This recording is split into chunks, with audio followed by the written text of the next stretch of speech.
대한민국 임시정부의 지도자였고 독립운동가였던 일제강점기에 조국의 독립을 위해서 헌신했던 인물이 있습니다. 바로 백범 김구 선생님이죠. 그 백범 김구 선생님이 자서전을 썼는데 그 자서전이 책 이름이 백범일지죠. 그 백범일지에 나의 소원이라는 그 편에 이런 글귀가 적혀져 있습니다. 내 소원이 무엇이냐 하고 하나님이 내게 물으시면 나는 서슴지 않고 내 소원은 대한의 자주 독립이요 하고 대답할 것이다. 그 다음 소원이 무엇이냐 하면 나는 또 우리나라의 자주 독립이요 할 것이요. 그 다음 소원이 무엇이냐 하면 나는 더욱 소리를 높여서 나의 소원은 우리나라 대한의 완전한 자주 독립이요 하고 대답할 것이다. 이렇게 적혀 있어요. 백범 김구 선생님의 마음에는 오로지 뭐만 가득했습니까? 우리나라의 자주 독립, 그렇죠? 그것이 가득 채워져 있었어요. 우리나라 일제시대 때 백범 김구 선생님이 이렇게 있었더라면 바벨론 포로기에 이스라엘 백성에 이런 백범 김구 선생님 같은 존재가 있었어요. 그 인물이 바로 느헤미야입니다. 만약에 하나님께서 느헤미야에게 네 소원이 무엇이냐라고 물으셨다면 느헤미야는 아마 이렇게 대답했을 것입니다. 부흥입니다. 다시 한번 내 소원이 무엇이냐 물어봤다면 느헤미야는 이렇게 대답했을 거예요. 예루살렘의 부흥입니다. 다시 한번 내 소원이 무엇이냐 물어보신다면 느헤미야가 이렇게 대답했을 것 같아요. 저에게 있는 완전한 소원 하나는 예루살렘의 완전한 부흥입니다. 아마 그렇게 답변하지 않았을까 생각해 봅니다. 자, 오늘 이 시간 살펴볼 말씀은 느헤미야입니다. 느헤미야서를 보는데 느헤미야서는 그 시작이 예루살렘의 고국에 있는 예루살렘의 심각한 문제로부터 시작됩니다. 그 문제는 예루살렘에 살던 이스라엘 백성들이 주변 이방 족속들의 공격으로 인해서 큰 환난과 능욕을 당하고 있는 내용이 나와요. 당시 예루살렘에는 성전은 재건되어 있었는데 성벽은 없었습니다. 70년 바벨론 포로 생활을 하고 돌아와서 성전은 다시 건축했는데 성벽은 아직 없는 상태였어요. 우리나라 주택으로 하면은 집은 딱 지어져 있는데 뭐가 없어요? 담이 없는 거예요. 울타리가 없는 거예요. 문이 없고 울타리가 없어요. 그러니까 어때요? 적들이 마음대로 왔다 갔다 할 수 있는 상태였습니다. 마음껏 왔다 갔다 했단 말이죠. 무방비 상태였어요.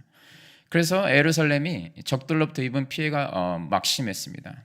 그런데 어느 날 이 고국의 소식을 바사 제국의 술관원이었던 느헤미야가 듣게 되죠.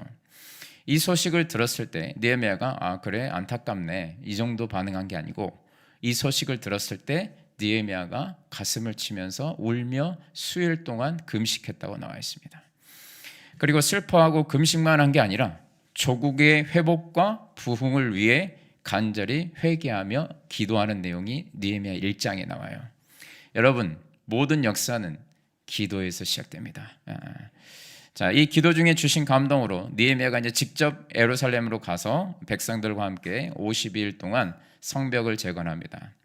자, 이스라엘 백성들이 느헤미야의 인도를 따라서 하나님 뜻에 순종해가지고 성벽 공사에 모두 다 거의 참여했어요. 느헤미야 3장에 보면 이런 표현이 나와요. 거의 모든 백성들이 마음을 같이하여 함께 성벽을 쌓는 수고를 했고 함께 헌물을 드렸습니다. 이렇게 하나님 뜻에 모두가 순종해서 성벽 공사를 마쳤을 때 하나님께서 놀라운 은혜를 이스라엘 백성들에게 부어주시는데 그 내용이 오늘 본문에 나옵니다. 자, 1절에 보시면 8장 1절에 보시면 1절에 이렇게 나와 있어요. 이스라엘 자손이 자기들의 성읍에 거주하였더니 일곱째 달에 이르러 모든 백성이 일제히 수문 앞 광장에 모여 학사 에스라에게 여호와께서 이스라엘에게 명령하신 모세의 율법책을 가져오기를 청하매 이렇게 나와 있어요. 여기 보시면 이스라엘 백성들이 지금 수문 앞, 그러니까 수문 아시죠? 이렇게 물을 막아주는 수문 앞 광장에 모였어요. 일제히 모였습니다. 일제히라는 표현은 모두 다 모였다는 거예요. 그리고 느헤미야가 소집한 게 아니고 자발적으로 모였습니다. 자발적으로 한 사람이 모인 게 아니라 여러 사람이 집단적으로 동시에 그 자리에 모인 거예요. 왜 모였냐? 그 이유는 딱 한 가지였습니다. 1절 마지막 부분에 보시면 율법책을 가져오기를 청하매 이렇게 돼 있어요. 이게 무슨 의미일까요? 백성들이 지금 느헤미야가 소집한 것도 아닌데 자발적으로 다 모인 거예요. 수문학 강제에 모여가지고 율법책을 가져오길 청했다는 거예요. 이게 무슨 말이냐? 하나님 말씀 듣고 싶어요. 하나님 말씀 듣고 싶어요. 이스라엘 백성들이 하나님 말씀 듣고 싶다고 율법책을 가져오길 청했다는 거예요. 여러분, 이게 참 놀라운 일입니다. 왜 놀라운 일이냐? 자, 성벽 재건. 그동안 약 140년이 넘게 성벽이 없었단 말이에요. 그래서 이방 족속들로부터 늘 공격을 받았는데, 그런데 참 놀랍게도 50일 만에 성벽이 재건됐어요. 그러면 성벽이 완공됐으면 여러분 축하 파티나 완공식을 해야 될 거 아니겠습니까? 잔치를 벌여야 될 거 아니겠습니까? 그런데 이스라엘 백성들이 잔치를 벌인 게 아니라 뭐 했냐면, 이스라엘 백성들이 원했다는 거, 뭘 원했냐면 그 타이밍에 하나님 말씀 듣기를 원했단 말이에요. 누가 시킨 게 아니에요. 말씀 듣기를 자발적으로 원하는 거예요. 그럼 뭐 일부 사람들이 아니라 모든 이스라엘 백성들이 나와가지고 말씀 듣기를 원했다는 거예요. 집단적으로. 마치 시편에 목마른 사슴이 시냇가를 찾는 그 모습, 목마른 사슴이 시냇가를 찾는 그 모습처럼 그 모습으로 말씀을 갈급했다는 거죠. 하나님 말씀을 그 갈급한 마음이 모든 사람에게 동시에 임하게 된 겁니다. 이게 바로 여러분 부흥입니다. 여러분, 이것이 바로 부흥입니다. 진정한 부흥의 역사는 바로 이런 모습이라는 거예요. 여러분, 오늘날 많은 사람들이 부흥에 대한 개념을 오해하는 경우가 있어요. 성도 수가 이렇게 늘어나면, 교회의 성도 숫자가 이렇게 늘어나면 부흥했다. 근데 여러분, 그것은 엄밀히 말하면 부흥이 아니라 성장입니다. 성장. 숫자가 늘어난 것은 성장이에요. 성경이 말하는 부흥의 역사는 숫자가 늘어나는 게 아니에요. 성경이 말하는 부흥의 역사는 뭐냐? 오늘 본문에 나오는 이스라엘 백성들처럼 성령의 역사 가운데 모든 사람들이 일제히 말씀을 갈급해 하는 거예요. 말씀을 듣고 싶어 하는 거예요. 말씀을 사모하는 겁니다. 무엇보다 말씀을 최우선 순위로 삼는 것. 그 모습이 바로 성경에 나오는 부흥의 역사라는 거예요. 여러분, 부흥의 역사가 있는 교회를 가보면요, 확실히 다릅니다. 제가 몇 군데 교회에서 사역을 해봤기 때문에 부흥의 역사가 있는 교회에 가보면 확실히 달라요. 부흥의 역사는 성도 수가 아닙니다. 성도 수가 많아도 가보면 분위기가 완전 갈아있는 교회가 있어요. 근데 성도 수가 작아도 가보면 분위기가 달라요. 그 분위기가 다르다는 게 뭐냐? 무슨 분위기가 다르냐면 성도들이 말씀을 대하는 태도와 자세가 완전히 다릅니다. 성도들이 예배에 나올 때 말씀에 대한 기대와 사모함과 그 소망을 가지고 예배에 나오는 거예요. 그러니까 가서 보면은 예배 단위에 딱 쓰잖아요. 그럼 이미 은혜 받을 준비가 다 돼 있는 거예요. 그 눈빛과 자세에 다 드러나 있어요. 그 사모함이. 근데 정적으로 침체되어 있는 교회에 단위에 서서 이렇게 말씀을 전하잖아요. 그러면 여러분 기대감 자체가 없습니다. 그냥 앉아 있어요.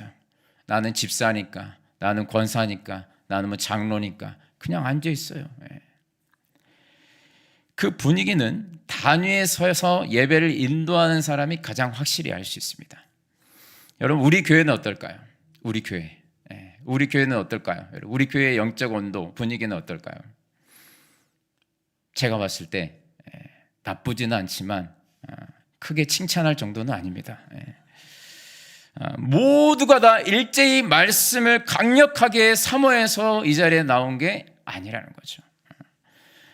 제 얼굴을 보면서 하품을 찢어지게 하는 사람이 있는가 하면 또 제 얼굴을 보면서 또 졸다가 일어나가지고 막 기지개를 이렇게 막 기르는 사람이 있는가 하면 또 막 제 얼굴을 보면서 뭐 제가 보면은 이게 다 보이거든요. 시계를 계속 쳐다보고 언제 끝내주십니까?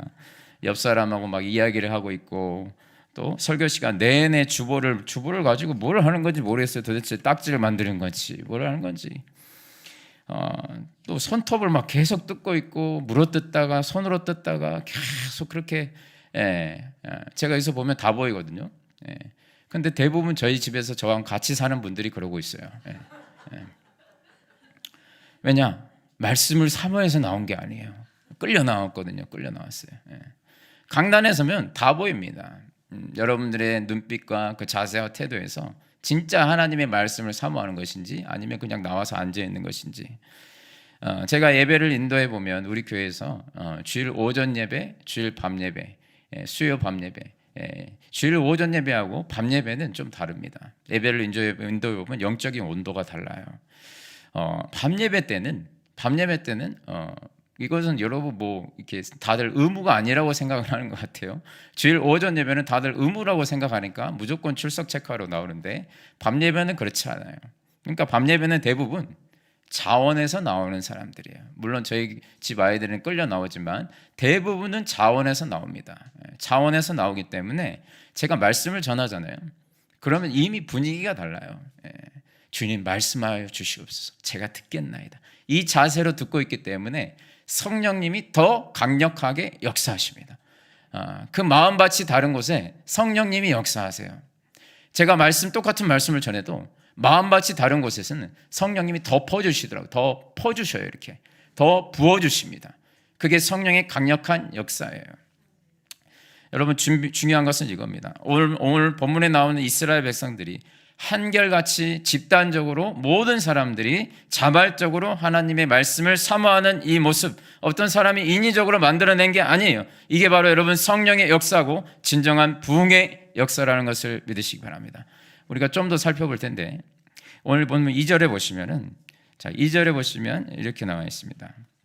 2절 3절 보시면 일곱째 달 초하루에 제사장 에스라가 율법책을 가지고 회중 앞 곧 남자나 여자나 알아들을 만한 모든 사람 앞에 이르러 3절 보시면 수문 앞 광장에서 새벽부터 정오까지 남자나 여자나 알아들을 만한 모든 사람 앞에서 읽음에 뭇 백성이 그 율법책에 귀를 기울였는데 이렇게 나와 있습니다. 자, 여기 귀를 기울였는데 이것은 여러분 완전 집중하는 모습을 보여주고 있는 표현입니다. 귀를 기울였는데 그런데 지금 말씀을 이렇게 낭독을 하잖아요. 근데 여기 갑자기 에스라가 등장하거든요. 근데 이 에스라는 영적 지도자예요. 여러분 느헤미야가 영적 지도자가 아니에요. 느헤미야는 총독이에요. 평신도입니다. 그래서 착각하시면 안 돼요. 느헤미야가 선지자가 아니에요, 여러분. 총독이고 평신도예요. 에스라가 이제 영적 지도자인데 그 앞에 이제 율법책을 가지고 이렇게 딱 성경 말씀을 오늘날로 치면은 성경 말씀을 이렇게 딱 들고 에스라가 선 겁니다. 율법책을 펴서 하나님 말씀을 이제 읽기 시작하는데 말씀을 경찰하는데 3절 말씀에 보니까 새벽부터 정오까지 백성들이 말씀에 귀를 기울였다는 거예요. 자, 새벽부터 정오까지. 그럼 새벽을 우리가 정말 여유 있게 잡아서 6시라고 치면 그럼 6시부터 몇 시까지요? 12시까지. 몇 시간 동안? 무려 6시간 동안 하나님 말씀을 읽는데 설교를 하는 것도 아니고 그 말씀을 그냥 읽는 거예요. 태초에 하나님이 천지를 창조하셨느니라 모세오경을 읽는 거예요. 근데 뭐라고요? 6시간 동안 이스라엘 백성들이 어떻게 했다고요? 귀를 기울였다는 거예요. 초집중을 했다는 겁니다. 여러분 제가 여러분들 앞에서 6시간 설교를 이렇게 딱 여러분 제가 설교를 6시간 그렇게 할 수도 없겠지만 이 말씀을 가지고 6시간 통독을 한다고 생각해 봅시다. 귀를 기울일까요? 글쎄요, 한 20분, 30분 넘어가면 어때요? 이제 몸이 막 엉덩이가 들썩들썩 하는 거죠, 그렇죠? 견디기 힘들 겁니다. 6시간. 근데 이스라엘 백성들이 6시간 동안 이 사람들이 수문 앞 광장에 다 모여가지고 잠잠하게 아무도 이동하지 않고 귀를 딱 열고 말씀을 계속해서 집중해서 빨아들이고 있었던 거예요. 여러분들처럼 이렇게 편안하게 의자에 앉아서 듣는 게 아니라 그것도 오늘 본문 말씀에 보니까 다 일어서서 들었다고 나와 있어요. 5절에 보시면 나옵니다. 5절에 보시면 에스라가 모든 백성 위에 서서 그들의 목전에 책을 펼 때 모든 백성이 일어서니라. 에스라도 일어서 있었고 모든 백성들도 어때요? 에스라가 딱 이제 단위에 딱 서가지고 말씀을 이렇게 딱 펴니까 백성들이 일제히 기립한 거예요. 일어서라고 안 했거든요. 근데 백성들이 어때요? 일제히 말씀 딱 펴니까 어때요? 일제히 다 일어선 거예요. 여러분 이 자세와 태도가 보이십니까? 하나님 말씀 지금 하나님 말씀하시는데 내가 지금 앉아 있을 수 없다는 거예요. 일제히 딱 기립을 한 겁니다. 어떤 교회 가보면은 성경 봉독할 때 성도들이 다 일어나요. 말씀 받겠습니다 하면 성도들이 딱 기립하더라고요. 이게 느헤미야서에서 보고 한 거죠. 우리 교회는 기립하면 안 됩니다. 우리 교회는 기립하면 제가 안 보여요. 여기 단이 작아가지고 일어서시면 안 돼요. 이스라엘 백성들이 그런데 서서 6시간 동안 말씀을 들은 거예요. 근데 말씀을 들을 때 가만히 듣고 있었던 게 아니라 말씀을 전하는 자나 듣는 자나 이게 이제 성령으로 충만하니까 어떤 역사가 일어나는가. 6절 말씀이 이렇게 나와 있어요.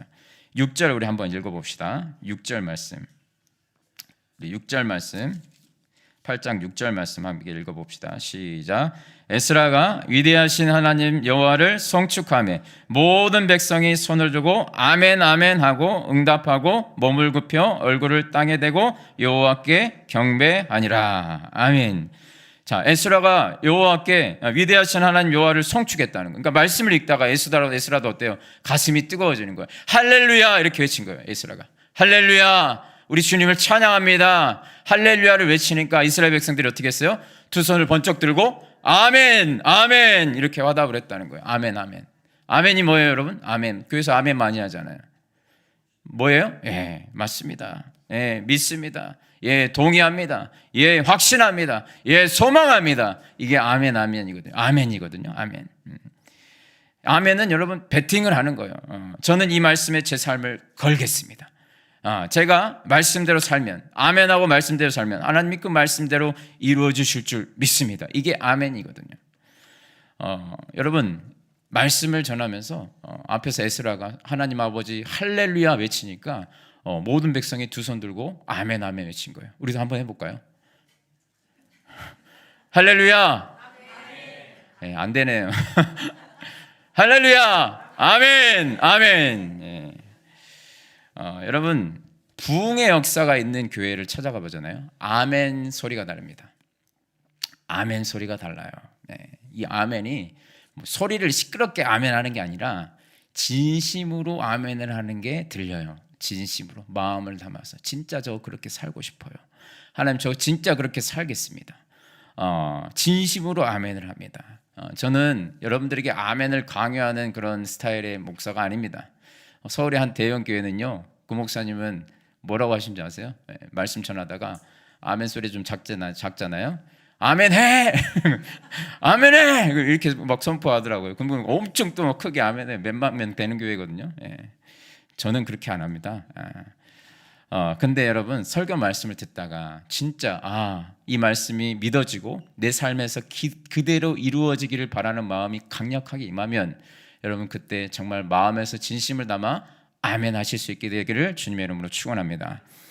자, 중요한 것은 진짜 부흥이 임했을 때 나타나는 현상 중에 하나가 뭐냐? 진리의 말씀을 사모하는데 중요한 것은 계속해서 사모한다는 거예요. 잠깐 사모하고 마는 것이 아니라 계속해서 사모한다는 거예요. 잠깐 며칠 하루 이틀 반짝 사모하다가 식어버리는 그런 사모 아니라 진짜 부흥이 임하면 계속해서 말씀을 사모하는 겁니다.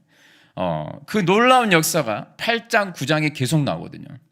자, 이스라엘 백성들이 이 수문 앞 광장에 모여서 새벽부터 정오까지 말씀을 들을 때가 7월 1일이었어요. 이스라엘 달력으로 7월 1일. 7월 1일에 이제 새벽부터 정오까지 말씀을 들었어요. 그런데 그때만 듣고 끝난 게 아니에요. 7월 2일, 그 다음날 7월 2일에 이스라엘의 지도자들이 다시 에스라를 찾아갑니다. 그 내용이 13절에 나와 있어요. 13절에 보시면 13절에 이렇게 나오죠. 그 이튿날이 뭐냐? 새벽부터 정오까지 말씀을 들었던 그 다음날 뭇 백성의 족장들과 제사장들과 레위 사람들이 율법의 말씀을 밝히 알고자 하여 누구에게? 학사 에스라에게 모여서 이렇게 나와 있어요. 이게 무슨 말이냐? 우리 말씀 더 듣고 싶어요. 어제 6시간 들었잖아 이게 아니라 우리 말씀을 더 듣고 싶습니다. 에스라에게 찾아가서 말씀 더 전해주세요. 지금 그러고 있는 거예요. 7월 2일에도 말씀을 더 듣고 싶습니다 해서 찾아갔을 때 에스라가 이제 또 율법책을 읽어줍니다.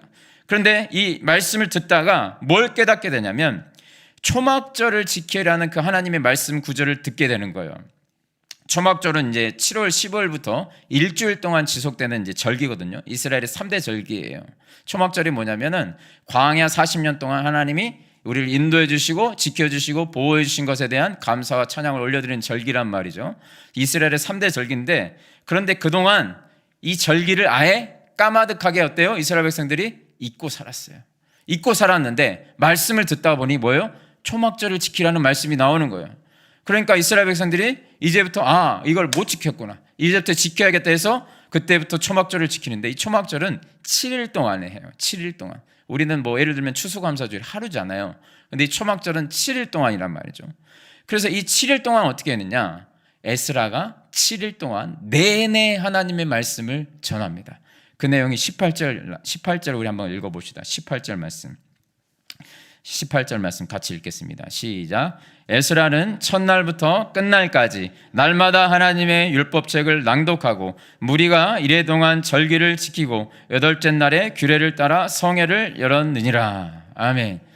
7월 1일 하루 잠깐 6시간 동안 부흥회하고 끝나버린 게 아니라 말씀의 사모함이 그 다음 날에도, 그리고 말씀의 사모함이 초막절 일주일 내내 날마다 하나님 말씀을 사모하면서 들었고, 또 18절 마지막에 보니까 그 다음 날 또 성회를 열었다고 나와 있어요.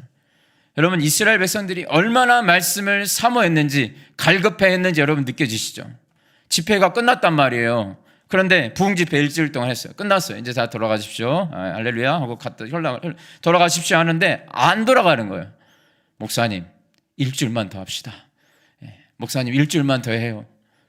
우리 교회 특세 끝났잖아요. 토요일날 끝났어요. 저에게 목사님, 특별 새벽기도 좀만 더 했으면 좋겠습니다 하시는 성도가 한 명도 없었어요. 와, 드디어 끝났다. 드디어 끝났다. 여러분, 지금 이스라엘 백성들이 그런 게 아니에요. 드디어 끝났다가 아니라 너무 아쉬운 거예요. 더 해달라는 거예요. 더 말씀을 전해달라는 것. 여러분, 집단적으로 한두 사람이 아니에요. 하나님의 말씀을 계속해서 사모하는 겁니다. 더 들려달라는 거예요. 이게 여러분 부흥의 역사입니다. 자, 미국의 켄터키 주에 에즈버리 대학교가 있습니다. 에즈버리 대학교, 크리스천 대학인데 우리나라로 치면 뭐 연세대, 이화여대, 배제대 뭐 이런 학교거든요. 그런데 이 학교에서 2023년 2월 8일에 수요일인데 이제 수요일마다 채플이 있었나 보죠. 그래서 이제 채플을 드린 거예요. 학교에 이제 채플을 드리는 학생들이 대학교니까 10대 후반, 20대 초반 대학생들이었어요. 청년들이 이제 채플을 드렸어요. 채플을 드리고 너무나도 평범한 채플이었어요. 어느 때와 똑같은 평범한 채플을 이제 드리고 끝나고 한 20여 명의 청년들이 그 자리에 계속 남아서 찬양을 한 거예요. 끝나고 계속 찬양을 했습니다. 찬양하고 기도하고, 그렇게 찬양하고 기도하는데 갑자기 한 형제가 찬양하고 기도하는 중에 불쑥 이렇게 나와가지고 자기의 지난날 부끄러운 죄악을 갑자기 고백하면서 눈물을 터뜨리면서 회개를 하는 거예요. 갑자기 나와가지고 눈물을 터뜨리면서 이 한 청년이, 남자 형제가 회개를 하니까, 자, 그때 당시 표현이 그래요. 그때 당시 표현이 갑자기 공기가 달라졌다는 거예요. 갑자기 나와서 그 청년이 찬양하고 기도하는 중에 회개를 하니까 갑자기 그곳이 공기가 달라지면서 이런 표현을 하더라고요. 성령이 그곳을 강타하셨다. 성령이 그곳을 강타하셨다는 거예요. 그러자 그 안에서 이루 말할 수 없는 부흥이 일어납니다. 어떤 부흥이냐? 지배를 가게 하시는 거예요. 이 청년들이 그 자리에서 계속 찬양하고 기도하고 회개하고 찬양하고 기도하고 회개하고 계속 찬양하고 기도하고 회개하는 거예요. 근데 몇 시간 동안 계속 하고 있으니까 그 소식이 갑자기 이제 퍼지기 시작한 겁니다. 그러면서 거기에 있던 학생들이, 학교에 있던 학생들이 하나 둘 또 몰려오기 시작해요. 이미 채플 끝나고 다 갔는데 다시 몰려오기 시작한 거예요. 그래서 몰려오기 시작하니까 왜 몰려오는가 봤더니 하나님의 영광이 성경에서만 봤던, 모세만 볼 수 있었던 그 하나님의 영광이 거기를 덮은 겁니다. 그러니까 거기에 있는 청년들이 그 하나님의 장엄하고 그 거룩하고 그 임재 가운데 하나님의 영광을 보니까 거기서 한 발자국도 움직이기가 싫은 거예요. 그냥 이 시간이 영원했으면 좋겠다라는 거예요. 고백들이 그래요. 그러면서 시작된 그 예배가 멈추지 않고 그날 그 오후부터 24시간 그리고 2주가 넘게 진행이 됩니다. 24시간, 2주가 넘게. 그것도 자발적으로, 찬양팀도 자발적으로, 말씀도 자발적으로. 그래서 그 학교에 있는 이제 어때요? 목회하시는 이제 교수님이 오셔가지고 말씀을 이제 계속 전하는 거예요. 청년. 말씀은 계속 평범하지만 청년들이 그 말씀을 듣고 뒤집어지기 시작하는 겁니다. 그래서 집회 끝났으니까 가자가 아니에요. 멈출 수가 없어요. 그래서 그 학생들만 오는 게 아니라 그 지역 주민들까지 이제 몰려오기 시작합니다. 우리도 한번 경험하고 싶다. 우리도 이 안에 들어가고 싶다. 그러니까 줄을 어마어마하게 한 줄이 이렇게 줄이 막 그 마을까지 이렇게 줄이 이렇게 서 있는 거예요. 거기다 좀 들어가게 해달라고. 왜냐하면 공간이 작으니까요. 하나님의 영광의 임재를 맛보니까 가기가 싫은 거예요. 나 여기서 더 말씀 듣고 싶어요. 더 말씀해 주세요. 그 자발적으로 2주가 넘게 계속해서 갈급함으로 찬양하고 말씀 듣고 예배했던 거예요. 그 내용이 책으로 이렇게 나왔거든요. 그 책 이름이 경이로움에 사로잡혀, 이 책입니다. 경이로움에 사로잡혀. 그날의 부흥의 역사가 생생하게 기록되어 있어요. 여러분, 에이즈버리 대학생의 모습들이 오늘 수문 앞 광장에 나오는 이스라엘 백성들의 모습과 동일합니다. 자, 여러분, 부흥의 역사는 항상 어제나 오늘이나 내일이나 변함이 없어요. 부흥의 역사는 무슨 역사예요? 말씀에 대한 갈급한 역사로 나타나게 된다는 것을 믿으시기 바랍니다. 말씀을 더 간절히 사모하게 되고, 예배를 더 사모하게 되고, 찬양을 더 사모하게 되는, 기도를 더 사모하게 되는 역사가 일어나요. 그게 진정한 부흥이라는 거예요. 여러분, 우리에게 이런 갈급함이 있습니까? 하나님 말씀을 더 듣고자 하는 말씀에 대한 갈급함이 있어요. 주일 밤 예배에 나와서 말씀을 듣고자 하는 말씀, 그런 갈급함이 있습니까? 수요 예배에 나와서 말씀을 듣고자 하는 갈급함, 새벽 기도에 오늘 또 나에게 어떤 말씀을 주실까? 그런 말씀에 대한 갈급함이 있습니까? 여러분, 나에게 어떤 갈급함이 있습니까?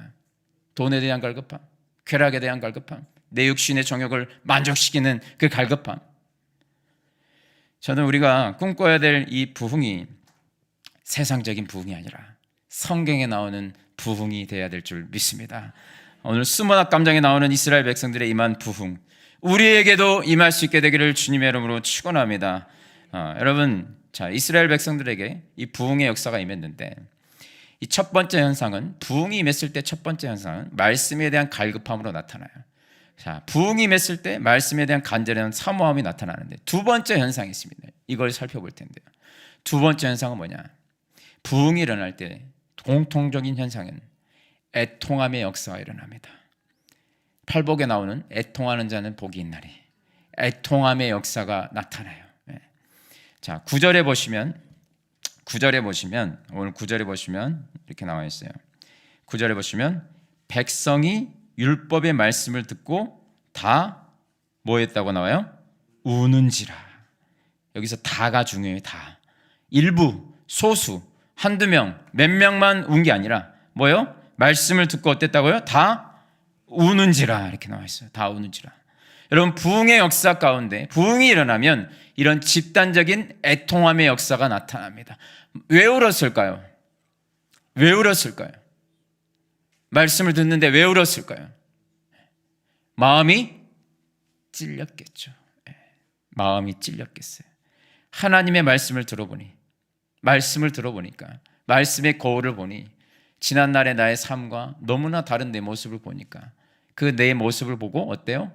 애통하는 마음이 생긴 거예요. 그러니까 집단적으로 여러분 울게 된 겁니다. 지난날에 우리 조상들이 왜 바벨론 포로로 끌려갔는지를 깨닫게 된 거예요. 왜요? 그렇게 우상 숭배하면서 수많은 선지자를 보내줬는데 귀에 딱지가 않도록 회개하고 돌이키라고 말씀하셨는데도 불구하고 돌이키지 않고 불순종했던 그 이스라엘 백성들. 그래서 그 바벨론 침공이 일어났다는 것을 알게 되고, 자신들이 성벽 공사를 마치기 전까지 왜 그런 황폐한 삶을 살게 됐는지 깨닫게 된 거죠. 말씀을 통해서, 말씀을 듣고 있으니까 깨닫게 되면서 애통한 마음이 생기면서 뜨거운 눈물이 막 쏟아지는 거예요. 뜨거운 눈물이. 여러분, 우리가 이 이스라엘 백성들이 다 우는지라, 이 말씀을 우리가 보면서, 여러분, 하나님 말씀을 듣는 것도 중요하지만 어떤 역사가 일어나야 되냐면 깨달음의 역사가 일어나야 됩니다. 그냥 눈물이 터지지 않아요. 깨달음의 역사가 일어나야 눈물이 터져요. 이 말은 무슨 말이냐면, 이 말씀이 나를 향한 하나님의 말씀으로 들려야 이 말씀이 나의 말씀이구나 이렇게 적용이 돼야 눈물이 터지는 거예요. 그냥 이스라엘 백성들이 그랬네? 그럼 눈물 터지지 않습니다. 여러분, 이 깨달음의 역사가 이스라엘 백성들 한 사람 한 사람 10년 가운데 일어난 거예요. 한 사람 10년 가운데 나타난 겁니다. 그러자 애통함의 역사 가운데 뜨거운 눈물이 터진 거예요. 여러분, 신앙생활 해보셔서 알잖아요. 5년 10년 교회 다닌다고 여러분 이 역사가 일어나지 않아요. 말씀을 계속 듣는다고 이 역사가 일어나지 않아요. 말씀을 들을 때 성령님이 그 가운데 임재하셔가지고 혼과 영과 골수를 찔러 쪼개지, 혼과 영과 골수를 찔러 쪼개실 때 내 마음이 찔려 아파 애통한 마음으로 울게 된다는 거예요. 회개하게 된다는 것을 믿으시기 바랍니다. 여러분, 성령 하나님이 역사하시잖아요. 그러면 여러분들이 이 자리에 오셔서 어떤 설교를 들어도, 성경을 펴서 어떤 말씀을 봐도 다 뭐예요? 다 나의 이야기예요. 나의 죄예요. 그게 보이기 시작해요. 성령님이 역사하시면 들리기 시작하는 거예요. 보이기 시작하는 거예요. 아담과 하와의 죄 속에서도 나의 모습이 보이는 거고, 그 아브라함의 하나님의 방법이 아니라 세상적인 방법으로 그 연약하게 넘어지는 그 모습을 보면서도 나의 모습을 보는 것이고, 그 이스라엘 백성들 광야 가운데 수많은 원망 불편을 쏟아내는 그 이스라엘 백성들의 모습을 통해서 내 모습을 보게 되는 거예요. 바로 왕의 그 고집스러운 모습, 열정임에도 돌이키지 않는 그 모습을 보면서 내 모습을 보게 되는 것이고, 아간의 모습, 하나님의 것을 훔친 아간의 모습을 통해서도 내 모습을 보게 되는 것이고, 끝까지 하나님 말씀에 불순종하는 사울 왕의 모습을 통해서도 내 모습을 보게 되는 거예요. 거기서 애통함의 역사가 시작됩니다. 여러분, 우리가 은혜를 착각할 때가 있어요. 설교 시간에 설교 끝나고 오늘 말씀 은혜로웠습니다, 뭐 이렇게 이야기하시는 분들이 있어요.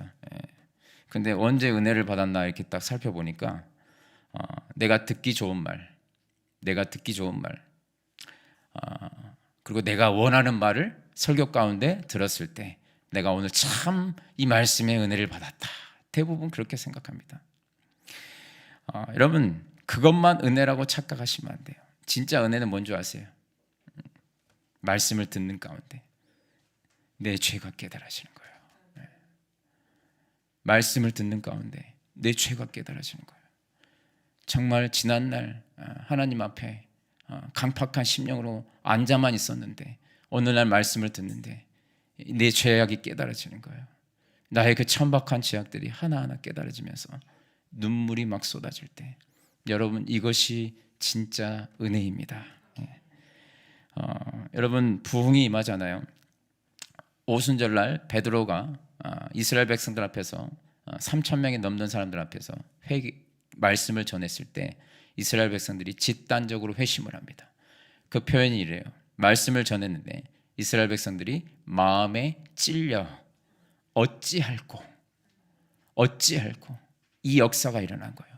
마음에 찔리니까 제가 어떻게 해야 되겠습니까? 제가 어떻게 하면 하나님 아버지 용서받을 수 있을까요? 어찌할꼬 이 표현이 터져 나오는 거예요. 지금 이스라엘 백성들의 모습, 오늘 본문에 나온 이스라엘 백성들의 모습도 똑같습니다. 애통한 가운데 어찌할꼬 하면서 눈물이 터져 나온 거예요. 여러분, 말씀을 듣다가, 성경 말씀을 읽다가 내 죄가 깨달아져서 정말 뜨거운 눈물이 펑펑 쏟아졌던 때가 여러분 언제입니까?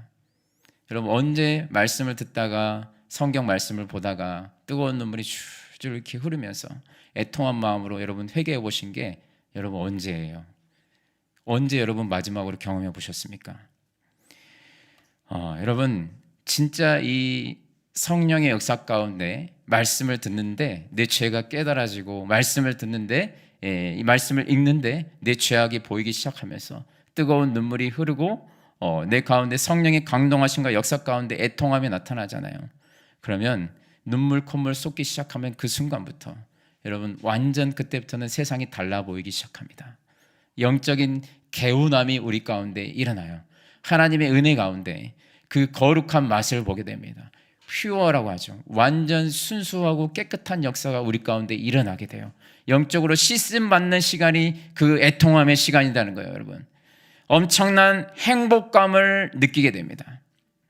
제가 과거에 평신도 때 신앙생활했던 교회에 담임 목사님이 예배 시간에 이런 질문을 하신 적이 있습니다. 여러분, 제가 그동안 목회하면서 가장 행복했던 순간이 언제라고 이렇게 생각이 되십니까? 언제였을 것 같습니까? 제가 목회하면서 가장 행복했던 순간이 언제였을 것 같습니까? 예배 시간에 이렇게 질문하신 거예요. 이렇게 질문하니까 이제 제가 그 말씀을 들으면서 그냥 제 머릿속으로 생각하기에는 지금 뭐 수천 명 되는 대형교회 목사님이니까 성도 수 이렇게 1,000명 돌파했을 때 그때가 가장 행복하셨을까?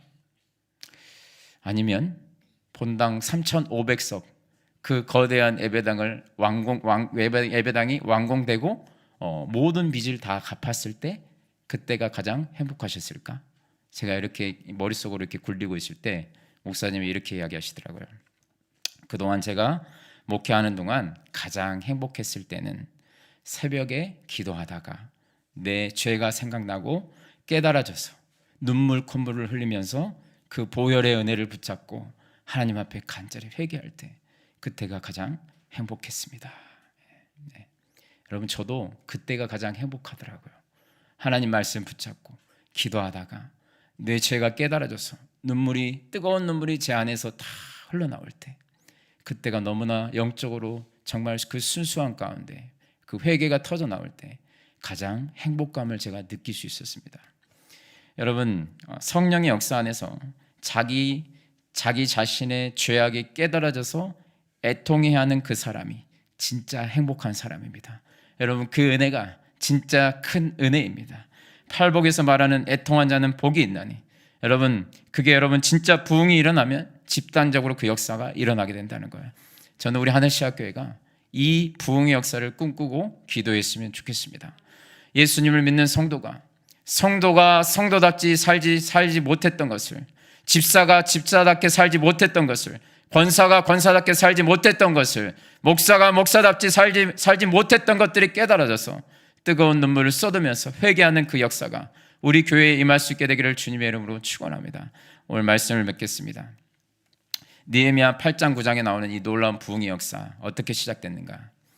느헤미야 1장에 나와요. 느헤미야 한 사람의 기도로부터 시작됐습니다. 놀라운 부흥의 역사가 느헤미야 1장에 나오는 예루살렘의 그 처참한 소식을 듣고 하나님 앞에 간절히 기도했던 그 한 사람의 기도로부터 이 놀라운 부흥의 역사가 시작됐다는 거예요. 저도 우리 교회 가운데 이 기도로 말미암아 우리 교회의 이 부흥의 역사가 시작되기를 간절히 소망합니다. 그 기도를 통해서 하나님께서 은혜를 베풀어 주셨는데, 하나님께서 어떤 은혜를 주셨는가? 어떤 문제 해결을 해주신 게 아니에요. 어떤 은혜를 주셨는가? 하나님께서 성령의 역사 가운데 말씀을 사모하는 부흥의 은혜를 부어 주셨습니다. 그래서 이스라엘 백성들이 진리의 말씀을 간절히 사모하기 시작했고, 그때부터 애통함의 역사가, 참회의 역사가, 눈물을 쏟는 역사가 일어났고, 그리고 그 역사는 감정에서 멈춘 게 아니라 뒤에 살펴보시면 즉각적인 실천과 행동으로, 회개로 이어졌습니다. 저는 이 수문학 감장에 일어난 부흥의 역사를 우리가 모두가 꿈꾸고 이것을 놓고 간절히 기도했으면 좋겠습니다. 성도들 일부가 아니라 모든 성도들이 말씀을 사모하게 되는 역사, 주일 오전 예배만 간신히 출석하고 살아가는 모습이 아니라 밤 예배에도 갈급한 마음으로 주님의 말씀이 너무 기대되는 그 모습, 정말 다음날 새벽에 그 말씀이 너무 기대돼서 전날 일찍 자는 그 모습, 다음날 큐티 말씀이 너무 기대되는 거예요. 너무 궁금한 거예요. 그래서 너무 아침에 일찍 눈을 뜨게 되는 그 역사가 일어나는 그 모습, 여러분 정말 말씀을 듣고 싶어서 예배 때마다 지각하는 게 아니라 5분 10분 전에 와서 갈급한 마음으로 나와서 기도하는 그 모습, 그리고 말씀을 들은 말씀에 애통해하며 반응하고 회개해서 또 놀랍게 이어지는 그 하나님의 부흥의 역사, 우리 교회 가운데 나타날 수 있게 되기를 간절히 소망합니다. 그것을 향해 같이 기도할 수 있게 되기를 주님의 이름으로 축원합니다. 그 부흥을 보게 되는 올 한 해 2025년이 될 수 있게 되기를 주님의 이름으로 축원합니다.